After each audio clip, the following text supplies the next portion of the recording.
Hello students, मैं professor Gautam पाल आज एक नए वीडियो के साथ आपके सामने। आज जो मेरा टॉपिक है वो है बाइनोमियल थ्योरम। इसके पिछले वीडियोस में मैंने बाइनोमियल थ्योरम का इंट्रोडक्शन के साथ बाइनोमियल थ्योरम एक्सपेंशन बताया था। आज उसी के कंटिन्यूएशन में मैं कुछ प्रॉब्लम सॉल्व करूंगा। मैं डिफरेंट टाइप के प्रॉब्लम सॉल्व करूंगा बच्चों। ये जो टॉपिक है ये क्लास 11 के बच्चों के लिए हाफेलिस में ये एक बड़ा इंपॉर्टेंट चैप्टर है। बच्चों को काफी डिफिकल्टी होता है बच्चों इस टॉपिक पर। आज मैं बहुत इजी वे में आपको इन टॉपिक पर कुछ प्रॉब्लम करके दिखाऊंगा जो आपके लिए बहुत इजी हो जाएगा। लेकिन बच्चों इसके पहले आप मेरे चैनल को सब्सक्राइब करिए, लाइक करिए और बहुत बहुत शेयर करिए, जिससे मैं और भी अच्छे अच्छे वीडियोस आपके लिए बना पाऊं। तो सबसे पहले जो मैंने लास्ट वीडियो में आपको बताया था वो था बाइनोमियल थ्योरम का एक्सपेंशन। उसमें आपको मैंने बताया था a plus b to the power of n। यहां पर n एक पॉजिटिव इंटीजर है बच्चों। इसका जब मैं एक्सपेंशन करूंगा तो मुझे n प्लस 1 टर्म मिलेंगे। वो टर्म क्या था बच्चों? nc0 a to the power of n plus nc1 a to the power of n minus 1 into b plus nc2 a to the power of n minus 2 b square. इस तरह से चलते चलते बच्चों यहां पर एक जनरल टर्म मैंने लिखा था ncr a to the power of n minus r into b to the power of r plus last term was ncn b to the power of n। यहां पर बड़े ध्यान से देखिए बच्चों, ये 0 से स्टार्ट हो रहा है, 1 2 से लेके n तक है। 1 से लेके n तक n टर्म है और ये 0 वाला टर्म n प्लस 1 हो गया। इसका माने एक्सपेंशन में आपका टोटल n प्लस 1 टर्म मिलेगा बच्चों। यहां पर n एक पॉजिटिव इंटीजर है। मैंने आपको पिछले वीडियो में बताया था अगर ये n फ्रैक्शन या नेगेटिव इंटीजर होता है तो वो एक इनफाइनाइट सीरीज बनता है। उस पर भी मैं कुछ प्रॉब्लम्स आपको करके बताऊंगा बाद में। सबसे पहले मैं देख लूं जनरल टर्म, मेरा लास्ट वीडियो में भी था। ये मेरा 0 वाज द फर्स्ट टर्म, 1 जो है ये मेरा सेकंड टर्म है, 2 जो है मेरा nc2 थर्ड टर्म है, तो ncr मेरा ये tr प्लस 1th टर्म है। ये मेरा जनरल टर्म होता है बच्चों a plus b to the power of n के एक्सपेंशन में। सो tr प्लस 1 आपका है ncr a to the power of n minus r into b to the power of r। ये आपका बाइनोमियल थ्योरम अगर a plus b to the power of n है तो ये उसका जनरल टर्म है जो कि tr प्लस 1th टर्म है। अभी देखिए बच्चों, मैं कुछ प्रॉब्लम्स आपको करके बताता हूं। मैं कैसे करूंगा ये देखिए आप। अच्छा, find 7th term of the expansion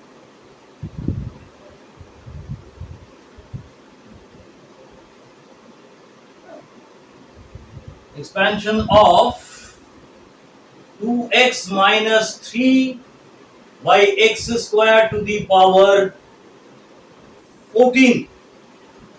इसका मुझे 7th टर्म फाइंड आउट करना है बच्चों। इसको जब मैं एक्सपैंड करूंगा तो टोटल मुझे 14 प्लस 1 माने 15 टर्म्स मिलेंगे। लेकिन मैं 15 टर्म्स तक एक्सपैंड नहीं करूंगा, मैं डायरेक्टली 7th टर्म कैलकुलेट करूंगा। यहां पर मेरा a है 2x और b है माइनस 3 बाई एक्स स्क्वायर। तो बच्चों देखिए, ये मेरा t7 टर्म को मैं क्या लिख सकता हूं? t7 प्लस 1, क्योंकि मेरा tr प्लस 1th टर्म था ncr a to the power of n minus r into b to the power of r। इसी के हिसाब से अगर मैं लिखता हूं तो मेरा हो जाएगा t7 is equal to t6 plus 1। अब यहां पर देखिए मैं क्या लिखता हूं बच्चों? 14c6, मेरा n 14 है, r मेरा 6 है, 2x to the power 14 minus 6 और minus 3 by x square to the power 6। हाँ बच्चों, इसको मैं क्या लिख सकता हूं? इसको मैं लिख सकता हूं 14c6। अच्छा, 14 माइनस 6 is 8, तो यहां पर मैं लिखूंगा 2 to the power of 8, और यहां देखिए -1 to the power 6 माने बच्चों ये +1 हो जाएगा आपका, और ये होगा आपका 3 to the power of 6। यहां पर आपको क्या मिलेगा बच्चों, यहां मिलेगा x to the power 8, और डिनोमिनेटर में आपको मिलेगा x to the power 12। मैं 14 से 6 का वैल्यू फाइंड आउट कर सकता हूं। मेरे पास फॉर्मूला था बच्चों NCR, n factorial by r factorial n minus r factorial. तो मैं 14 से 6 को इजीली लिख सकता हूं बच्चों। देखिए ये आपका 14 फैक्टोरियल होगा, 6 फैक्टोरियल होगा, और 14 माइनस 6 माने 8 फैक्टोरियल होगा। ये काफी बड़ा वैल्यू है बच्चों, आप इसको 14 से 6 के टर्म में ही रख सकते हैं। तो यहां पर फाइनली आपका हो जाता है 14 से 6 2 to the power of 8 into 3 to the power 6 divided by x to the power 4। This is आपका T7th टर्म। ओ बच्चों ये आपको सवाल समझ में आया होगा। अभी देखिए मैं एक और सवाल इसी टाइप का आपको करके बताता हूं। यहां पर देखिए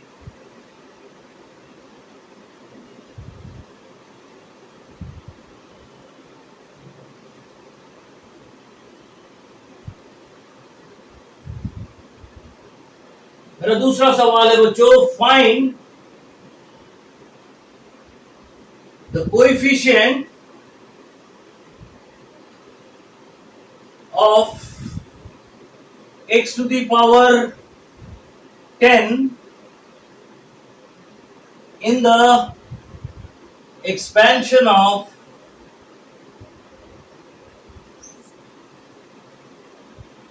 2x cube minus 3 by x square। ठीक है बच्चों, यहां पर मैं देखता हूं, ये मैंने एट रैंडम लिखा है। यहां पर आपका कोई भी टर्म ऐसा है जिसमें कि x to the power of 10 आपको मिलता है कि नहीं, ये मैं चेक करूंगा। अगर होगा बच्चों तो ठीक है, नहीं होगा तो मैं बताऊंगा कि उसमें कोई भी term x to the power 10 नहीं है। क्योंकि कुछ प्रॉब्लम ऐसे होते हैं बच्चों, उसमें ये पूछ लेते हैं कि find the term having x to the power of 10। वो कोई भी टर्म, वो टर्म क्या है जिसमें x to the power of 10 term आपका है कि नहीं। अगर है तो अच्छी बात है, उसको मैं फाइंड आउट करूंगा। अगर नहीं है तो मैं आपको बता दूंगा कि वो नहीं है। ठीक है बच्चों, यहां पर मैंने लिखा और इसका पावर में मैंने 15 लिख दिया। इसके एक्सपेंशन में मैं देखूंगा आपको x to the power of 10 मिलता है कि नहीं, मैं ये पहले चेक करूंगा। देखिए अब इस सवाल को करने के लिए मेरा जनरल टर्म का फॉर्मूला ही यूज होगा। यहां पर a मेरा 2x क्यूब है, b मेरा -3 by x स्क्वायर है।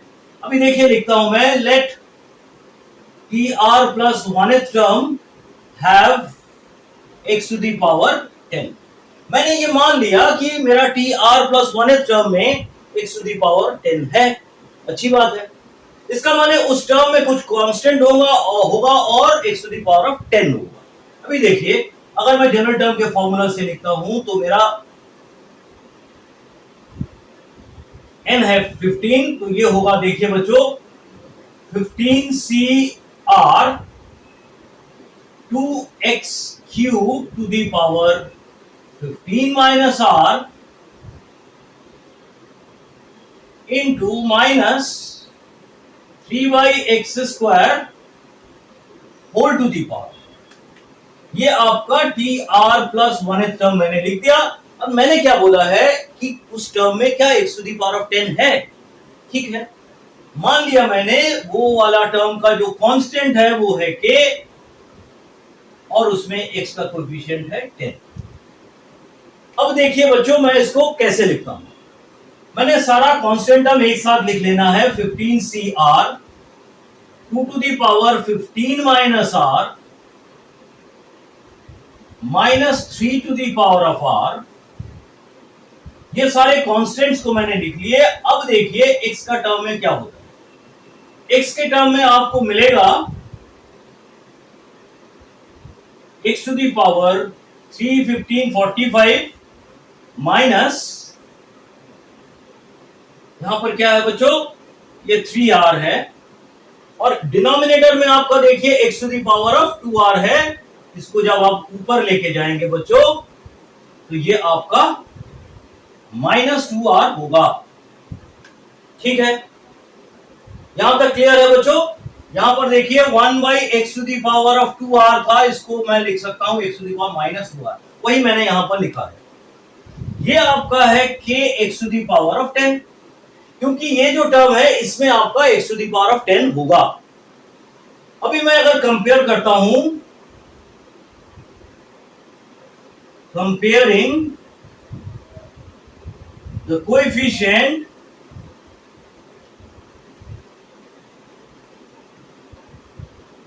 both the sides,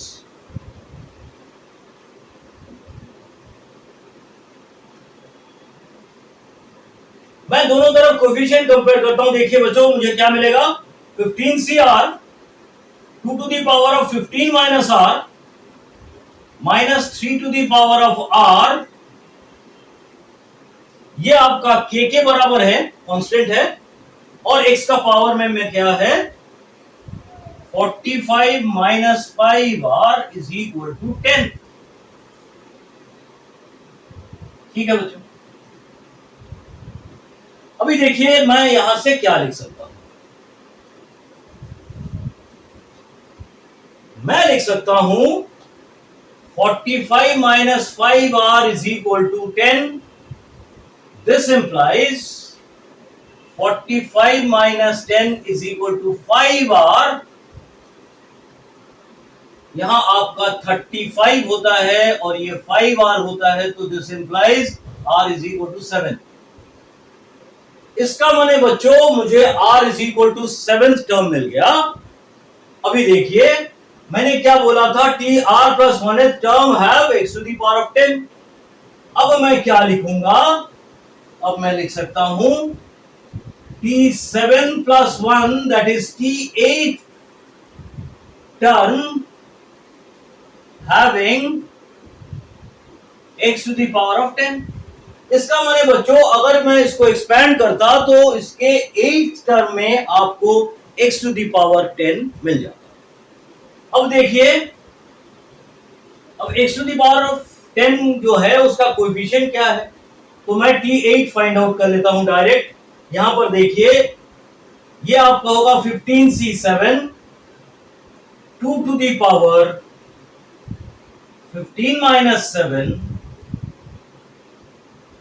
और -3 टू दी पावर 7, तो इंटू आपका x to the power of 10 आएगा।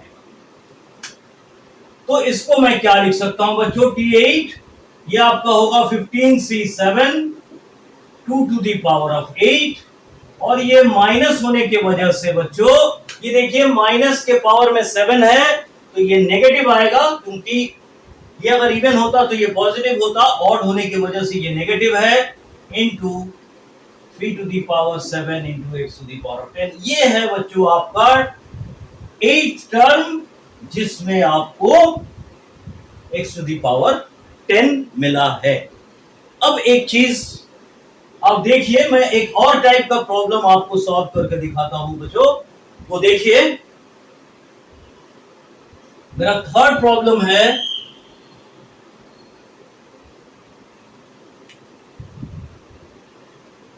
find the fourth term, find the fourth term and find the fourth term from beginning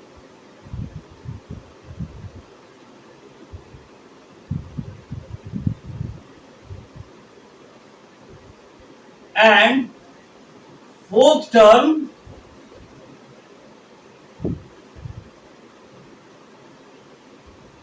from the end of the expansion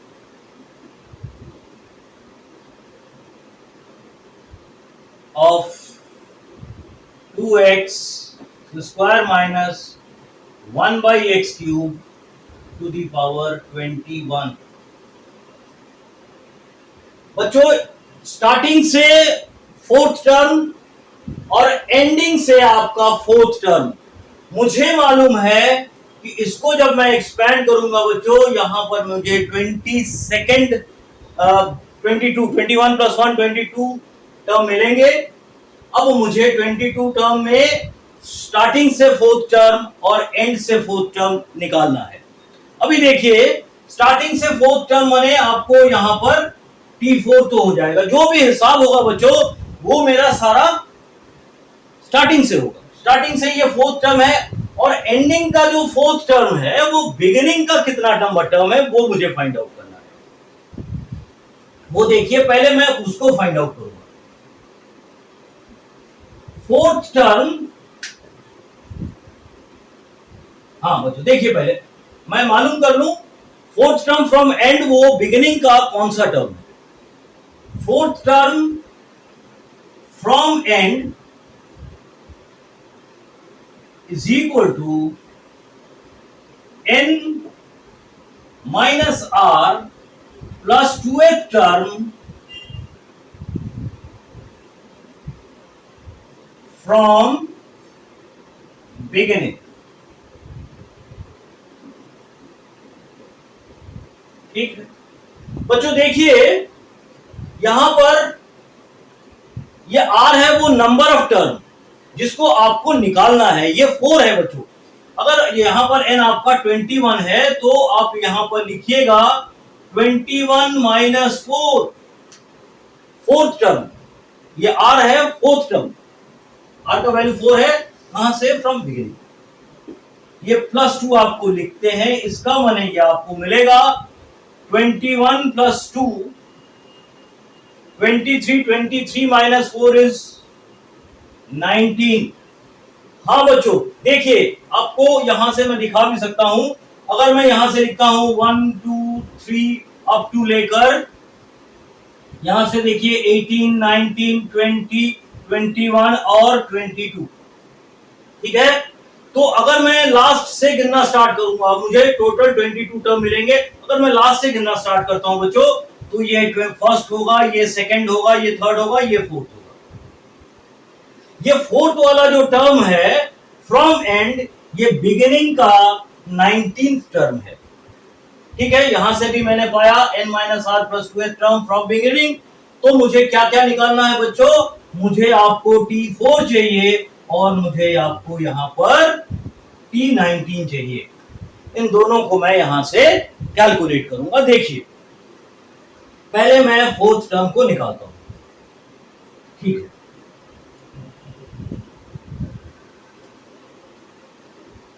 यहां पर बच्चों मैं last में लिख के रखता हूं, ये आपका है देखिए 2x² minus 1/x³ to the power 21, बाकी इरेज कर देता हूं।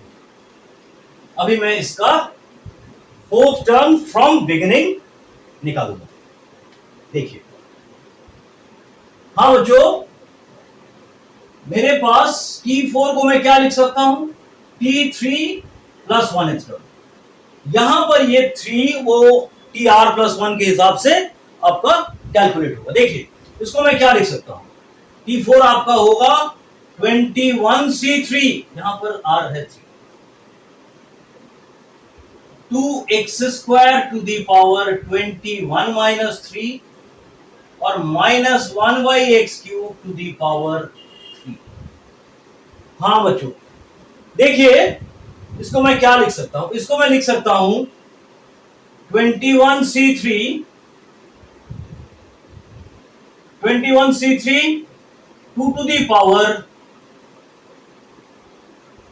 21 माइनस 3 इज 18, और ये -1 टू दी पावर 3, तो ये माइनस होगा आपका,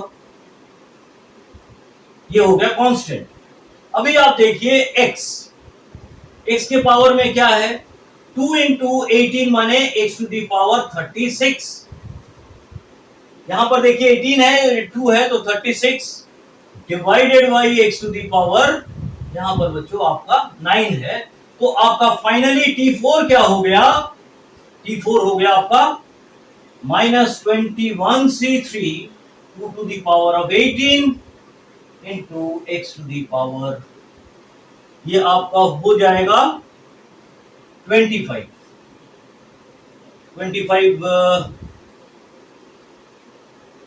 नहीं बच्चों, 25 नहीं होगा, ये आपका 36 - 9, ये आपका 27 होगा, x to the power 27 plus 9 आपका 36 होता है। ठीक है, अब आपको T19 कैलकुलेट करना है। T19 को मैं क्या लिख सकता हूं बच्चों? T18 + 1। अब यहां पर ये R18 की तरह बिहेव करेगा TR + 1 के फॉर्मूला के हिसाब से। अब मैं इसको क्या लिखूंगा? 21C18